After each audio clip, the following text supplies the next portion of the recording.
mom came into the room and she's like, look at my phone. And then I couldn't see it, so I had to look at mine. I'm like, oh.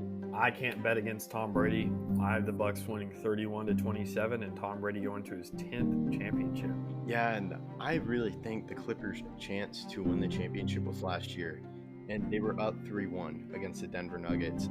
Chris Paul is one of the most underrated players of all time. He's been the best player wherever he goes, and that includes with the Rockets. You said you can't bet against Tom Brady, and as a Cowboys fan and what I just did last weekend, I am not going to bet against Aaron Rodgers. Yeah, Connor McDavid, Leon Draisaitl. I mean, that's all I can really say. There's two of the top 5 players in the league, and they are very, very good. Hello, I'm Taylor Hearn, and you listen to The Outsiders' Opinions with Kevin and Austin.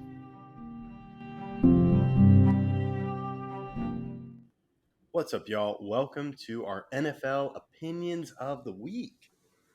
We won't talk too much about the Bills side of the Bills-Jets game because we just need to talk about Josh Allen. A separate video that's coming later.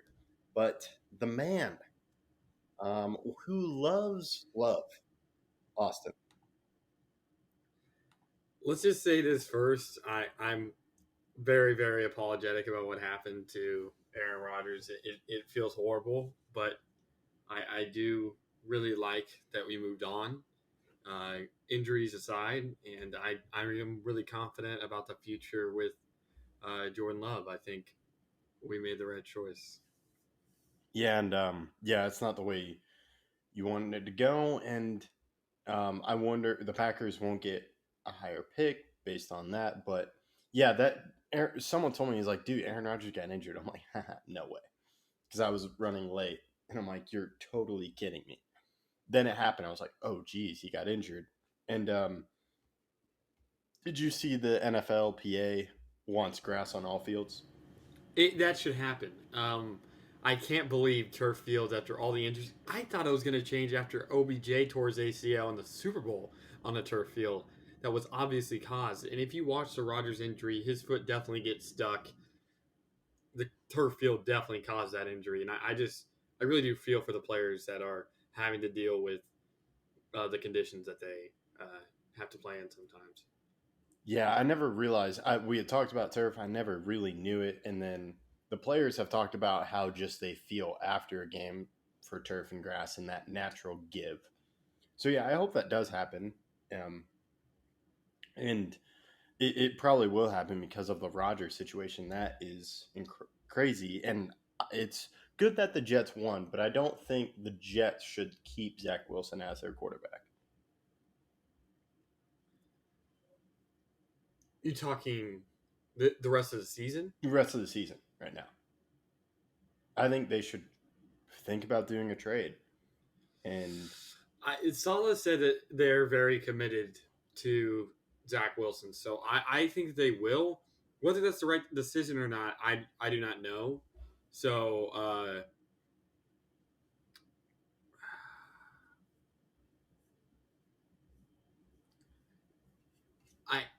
he has experience with Aaron Rodgers, and that's probably the system they're still going to run because it's a new OC.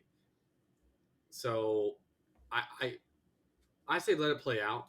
Zach Wilson did not necessarily play well, and as you were talking about before the video started, Garrett Wilson's catch was more defense than it was offense. It was really an interception by the offense somehow, if that's even possible.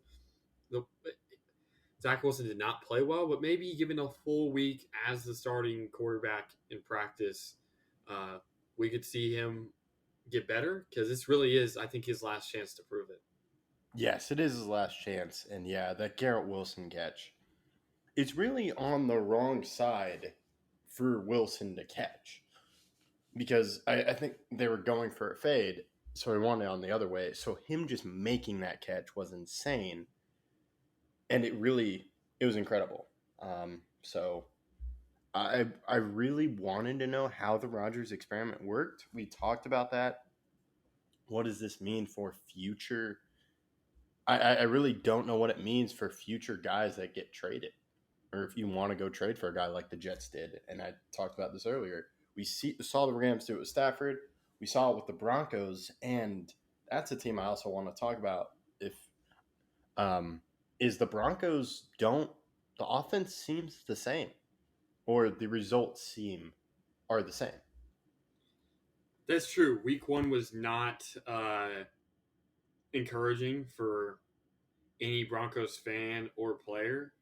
I was kind of shocked that it was as bad as it was, but they did also not have Jerry Jeudy, which hurts. Obviously, Tim Patrick tore his ACL before the season started, and then Javonte Williams isn't fully engaged in the offense yet. He'll still have probably a couple weeks wrapping up after he absolutely destroyed his knee last year. But you're right, the offense was concerningly bad. The defense looked good again. We really are going to get to the point, and we can kind of talk about the Seahawks here for a second as well, but how much was Pete Carroll involved in the success of Russell Wilson? And I kind of was shocked by what happened in the Seahawks game, but you can kind of, I think, first game jitters is real and injuries there too. Yeah, and the thing with the Broncos is, can Sean Payton fix this? Because there were stories about Sean Payton and Russell Wilson, and I thought they were going to win, and they didn't. And I want to talk about the Raiders. Did Hunter Renfrow? It seemed like it was more Jacoby Myers, and I thought Renfrow was going to be playing. Like, he wasn't really involved in the offense. That's true. He really wasn't, but Jacoby Myers was so good, and unfortunately, he is in the concussion protocol. So we'll see how that works out. So Renfrow, I do think, will be more heavily involved this upcoming week, but Jacoby Myers was so talented that they signed him to a 3-year, $33 million with 21 mil guaranteed. So I do believe that that's a big reason why Renfrow. They also were trying to run the ball a lot, and even though they were pretty unsuccessful at that, I think that's kind of how they're going to play most of the season. Yeah, so I just kind of want to bring that up. And yeah, Myers was incredible, as you said. It was just a shock to me because I feel Renfrow is very good, but I'll talk about him later. But I wanted to bring that up. And yeah, with the Seahawks, I had some work stuff I had to do, and so I missed a lot of the games. But I still was able to see some of it. And yeah, it looked like Matthew Stafford and the Rams were really playing well. And yeah, they won 30-13. Seahawks, I know both their starting tackles were injured during that game, or got injured during that game. Yeah, that hurts, and I don't necessarily know how you can recover from that because the O-line is so important. Yeah, especially for Geno Smith, and they try to invest. It looks like they're talking to Jason Peters. They signed him already. Oh, they signed him already? Okay, cool. So yeah, that's a good decision in my opinion because you just need some other guys. That's terrible about both their tackles. And I think the Rams kind of go downhill from here because week 1, everyone was healthy, including Matthew Stafford, which I think was a huge difference, even though they didn't have Cooper Kupp. Stafford, I think, showed he's still a pretty good QB, but does he remain healthy? Aaron Donald was even with their starting tackles healthy, the pass rush is still going to be good, and it just gets better with both your tackles injured. So I think this is something we'll look on and go, wow, I can't believe the Rams beat the Seahawks. I'm not too worried about the Seahawks. Yeah, I'm not too worried. I do think that partially the fact that their team is so young with Witherspoon, Jackson Smith-Njigba, and so many other guys on their defense that are young, that's a big reason why their defense struggled. Also, going back to the offense, Tyler Lockett got hurt in the game. Smith-Njigba, like I mentioned before, was not just young, but also had a wrist injury because he had wrist surgery. I was surprised he even played. And they should have relied on the run game a little bit more, but when teams get down, they like to pass the ball. So I understand it coming from both ways. Yeah, overall, it looked like this week was very close. You had the Saints just beating the Titans, Eagles just beating the Patriots. I think that goes to just the Patriots defense. And I think the Patriots defense is going to be great. Can their offense just do just enough to win? I think that's a big thing. And overall, the Colts game was pretty interesting to me. Anthony Richardson seemed to be playing pretty well. Yeah, Richardson was very impressive. I did not expect him to assimilate to the NFL as well as he did. Now, he shouldn't be taking the big hits, as Trevor Lawrence talked to him after the game, saying you're not going to live in the NFL if you're going to continue to take big hits, and that's why he didn't play the last drive. But I think he'll be fine, and his connection with Michael Pittman looked very, very good. It looked like they had been clicking all off season. Yeah, another thing that stood out to me was how just the play calling and how Steichen used him. I think that's shows why he was brought in there, and maybe he can develop Anthony Richardson. That's true. Maybe he can, and that's like you said why they brought him in there. To the Jaguars, it was a rocky start. There was a lot of fumbles. Tank Bigsby had a huge drop that led to an interception, and then also fumbled. It was a weird game. The Colts defense scored a touchdown, but I think the Jaguars will figure it out.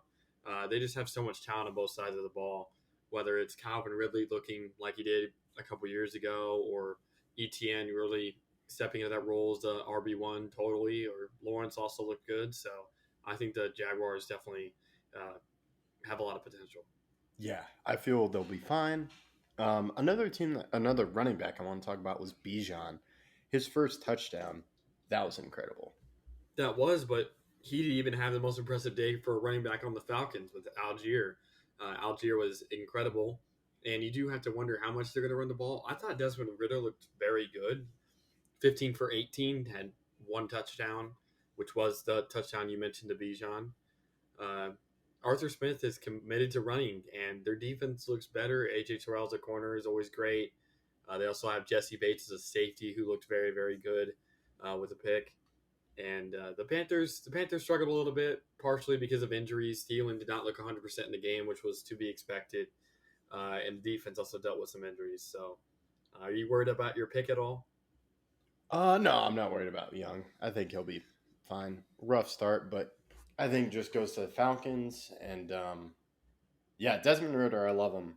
And I think he's a guy that will play within himself, and then he'll start to get better.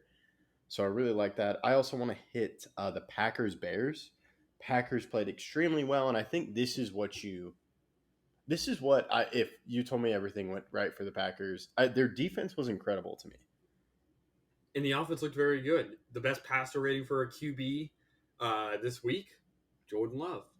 3 touchdowns, 0 picks. Aaron Jones looked incredible. I'm liking what I see from Romeo Dobbs, even though he was not 100% in the game. Jaden Reed looked good as a rookie. I couldn't have asked for more from the Packers this week. Yeah, so the defense was incredible. I wasn't sure if it was going to be put together. And then, of course, the offense. And yeah, it could look really well for the Packers.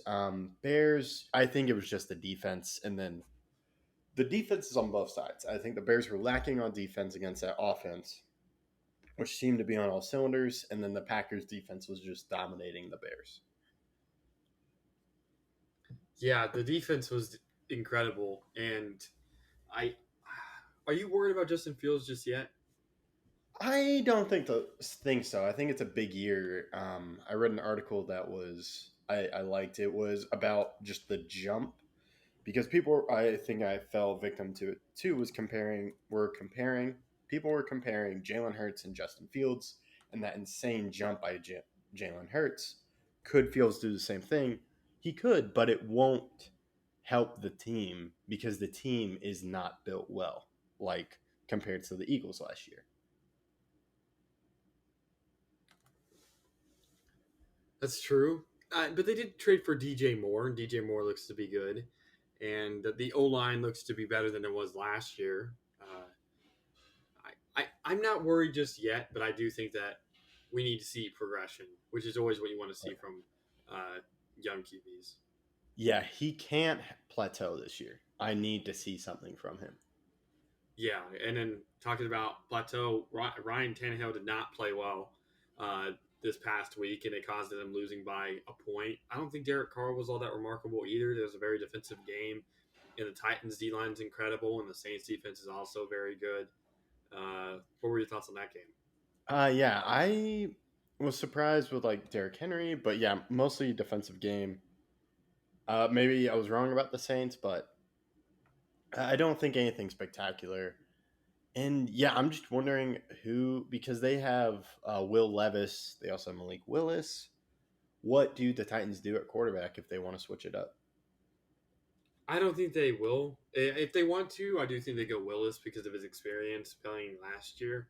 But I don't think they will switch it up, especially because DeAndre Hopkins is getting used to the offense, and there's still Chigo Okongwu young, Traylon Burks young. They just have a lot of young guys. Derrick Henry was kind of rested a little bit this game, which I think makes a little bit of sense because he has run the ball so much these past couple of years. I do expect him to have a much larger role this week, though. What were you going to say? Yeah, I agree. And I also, we're kind of going around table because there were so many fun games, but I want to make sure we hit on the Miami Dolphins Chargers game. Oh, yeah, I wanted to say that for last, but we can touch Okay, on that. Okay, we can do that. I kind of also want to talk about the Chiefs, and then I also want to put together the Niners Cowboys games together. Yeah, let's do Niners Cowboys right now.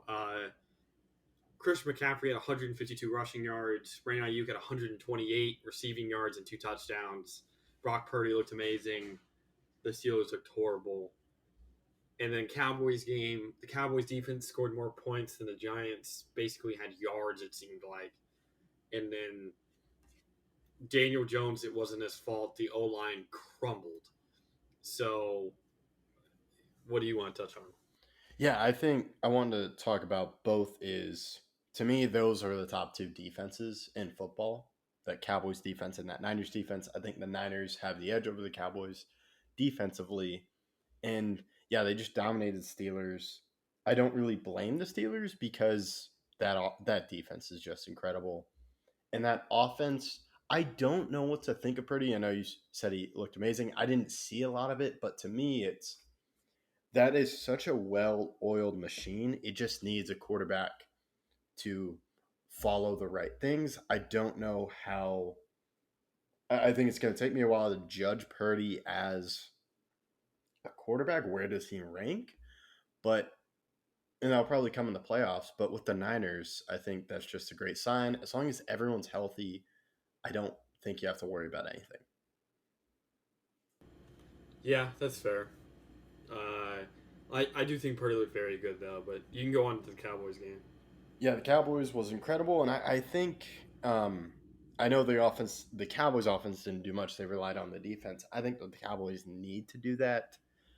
And yeah, it was just that pass rush, which I think is incredible with Micah, and especially defensively as well.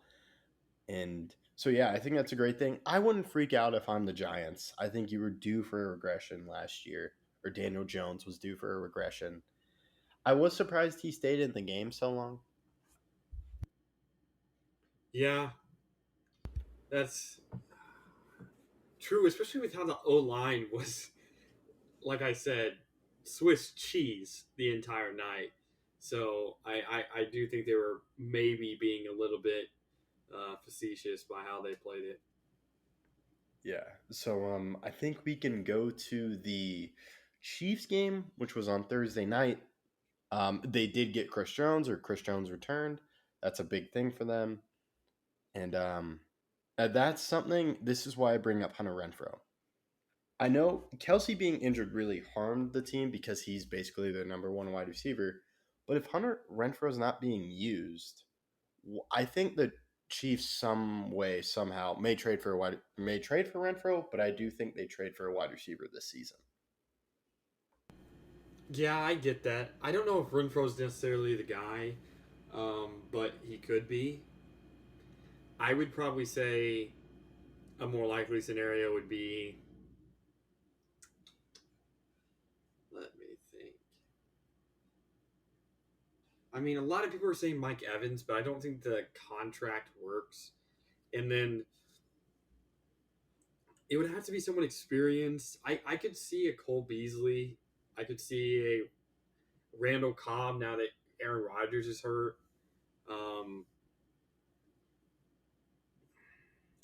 it had to come off of a team that's not really looking to do all that much, but also isn't too young and talented. Like Drake London is very, very, very talented, but he's also young.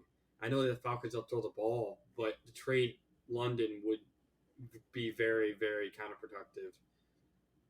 Uh, I mean, if the Raiders are really, really bad, I could see Jacoby Myers or Hunter Renfro going. If the Broncos are really bad, I could see Cortland Sutton going. Um, the Cardinals, I could see Hollywood Brown. That would be good. Yeah, and it has to be someone proven, like you said. You can't do what you did with Kadarius Toney because he looked off. He did not look good. I saw just a picture of him with the ball in his hands, and it's just like this was a Lions touchdown. And I think that was exaggerated by Kelsey being out, but that's the problem this year because they had Juju last year and he was an option, and it's just putting a lot on Mahomes, and it just has to be an experienced guy. You can't go and ask to develop guys because you're doing that right now. But to be a good team, to be a great team this year, I think you need an established wide receiver.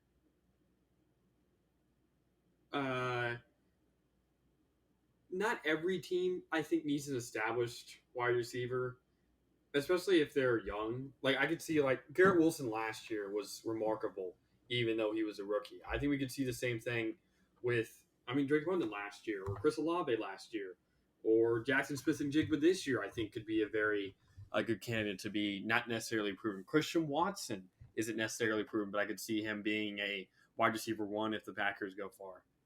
I meant it just for the Chiefs. To be a great team this year, I think they need an established wide receiver just for the Chiefs.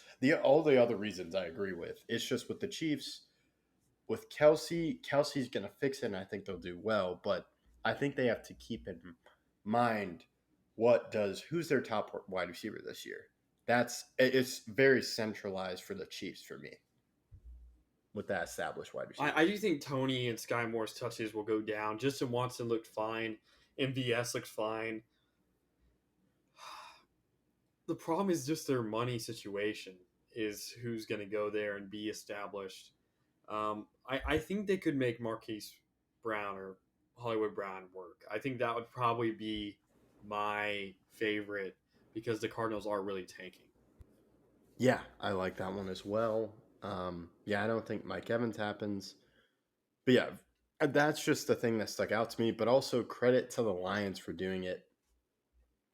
I think their offense just played well. Goff played well. It was really just a well-fought game by the Lions.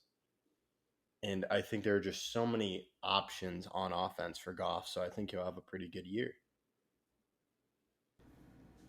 Yeah, this game kind of showed how I think the season for the entire team is going to go. I'm just really happy with how things turned out, and part of it is because of how bad the Chiefs played, but I do give a lot of credit to the Lions. Yeah, and another thing is, I don't know if you heard. Did you hear what Mike Tirico said about this win? No. He said this has an asterisk for it, and I totally disagree with that. Oh, no. There's never. No. Unless you're the Astros in 2017, I wouldn't put an asterisk next to really anything. Even the Mickey Mouse championship that the Lakers had, or the Dodgers in 60 games. Like, there's a story behind every championship, and if you look at any of them, you could find a reason. Again, people are trying to say for some reason that the Nuggets championship this year isn't worth as much, but you have to play who you played against, and they dominated against every team they played against. So I don't know how necessarily you could say anything is asterisk. The Lions beat the Chiefs is the story. Every team has players that are out. I mean, look at the Packers this past week. Christian Watson's by far their best wide receiver. He's out. We still beat the Bears. If the Bears would have beat us, I would not have said there's an asterisk. Now, it matters to say, hey, the Chiefs were without Kelsey and Jones, but it doesn't take away a victory at all. Yeah, that's my point. The Lions played well, and we wouldn't be saying that if the Chiefs did it. They won. Exactly. Yeah. Exactly. That's just complete bias towards the reigning champs, and I do think that every team has a player that they need that's out, or if not, they've had it before. And so the if the here's my thing: if the Bills had won, would he have said there's an asterisk because Aaron Rodgers got hurt? And you know why there's no asterisk? Because the Bills didn't win. So there would have been an asterisk in his opinion, I guess, if the Bills had won. But now that the Jets won, there's no asterisk. But it doesn't really make sense. And I definitely believe that there needs to be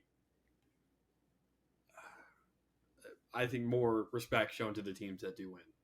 Yeah, this is a great win from the Lions, and there shouldn't be an asterisk. The Lions played well. They took advantage of what the Chiefs didn't have. I think if Chris Jones is in there, maybe they still win. But yeah, There's no I proof love otherwise. And I think it's extremely disingenuous, and it goes against all of what means to play sports. You play against the team you're matched up against with the players you have available and they have available. It's not necessarily let's pick the perfect date, or they were after every injury they just postpone the game. Hey, let's wait until everyone's healthy and then see who's better. No, that's not how that works. Brady won a Super Bowl against the Falcons without Gronk. If he had lost, it wouldn't have been an asterisk. It's not how that works. Yeah, I agree. That was just another thing I want to push on. And then Bucks Vikings. Bucks, maybe they're a good team.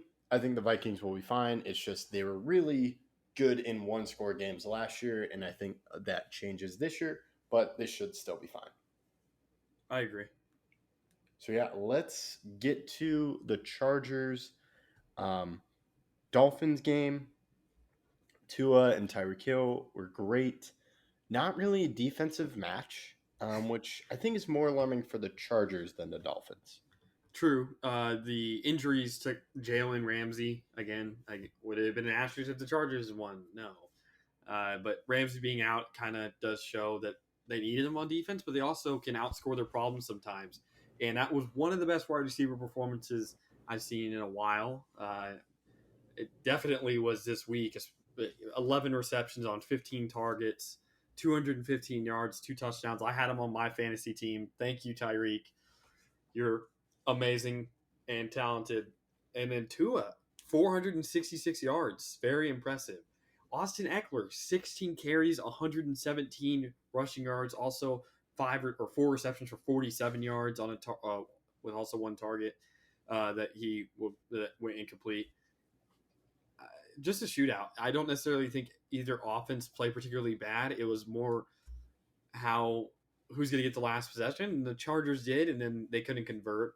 The defense for the Dolphins did get a stop. But I do think you're right. This is more concerning for the Chargers because they were majority healthy while Ramsey was still out for the Dolphins. And the Dolphins ended up winning the game anyway, so it worked out.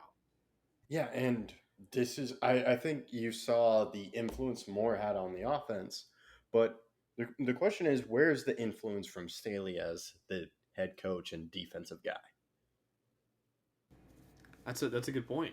I think that's something that needs to be looked into. Yeah, but overall, what a win from the Dolphins. I also had Tyreek Hill on my fantasy team with the Dallas Cowboys defense, so it was a fun week. So I think it was incredible. We'll have to see if Tua keeps up with it.